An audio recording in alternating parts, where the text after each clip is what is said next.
Every series has a beginning, and this is Gran Turismo number 1.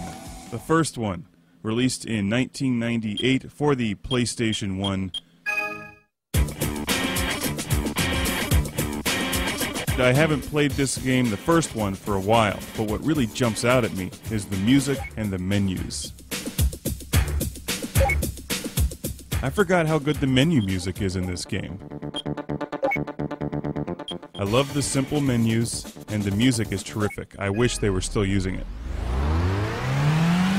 It brings back a lot of memories. In fact, the only game that I think I've played more than Gran Turismo 1 is Gran Turismo 2.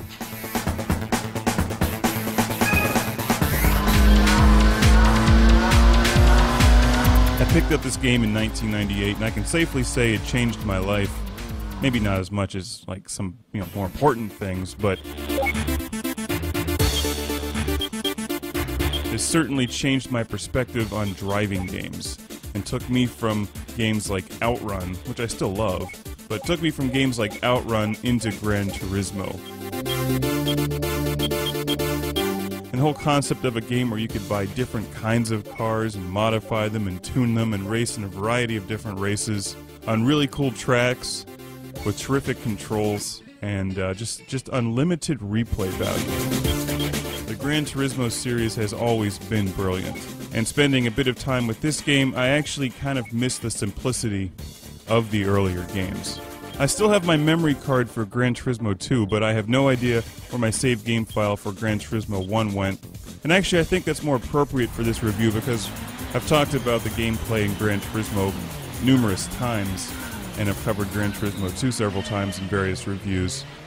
Although the driving is good in this game, it's nowhere near what it becomes in Gran Turismo 4 or GT5 Prologue.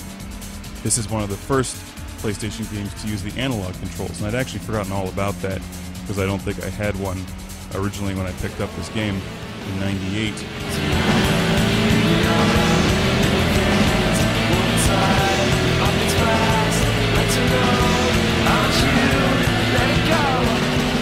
Graphically, it looks dated today, and they made a few improvements for Gran Turismo 2. But the gameplay of this series has always been solid, and it's still solid here in the first one. Starting GT1 again reminded me of that thrill that you get when you finally pass all those damn license tests and you're able to buy your first used car and start racing with that, and I bought myself an old Mazda RX-7. You go through some of the easiest races. Sometimes you have to win them a couple times to finally afford a muffler upgrade or a computer chip that gives you 6 more horsepower.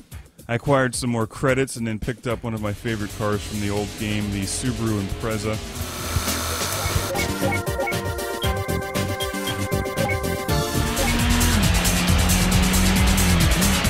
I took some time and picked up my A-level license, and some of their license tests are actually really challenging. I forgot how hard they were.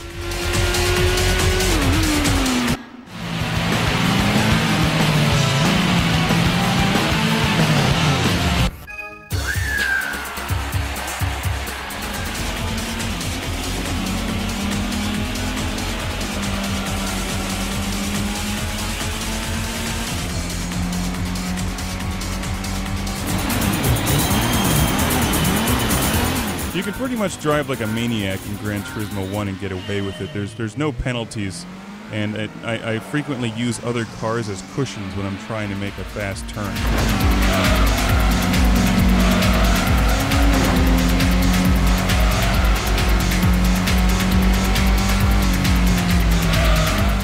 If they happen to be there. So it's like you get 2 birds with 1 stone. You push one guy out of the way and you bounce off of him and just keep going without having to brake.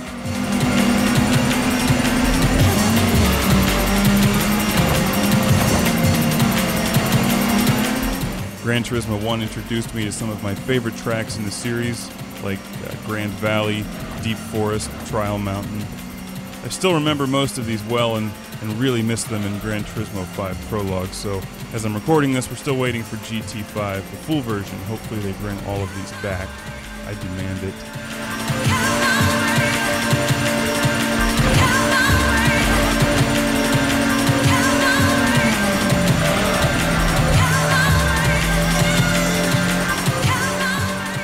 is one of the first games that I can remember really enjoying the replays. In fact, this may be one of the first games I even saw replays.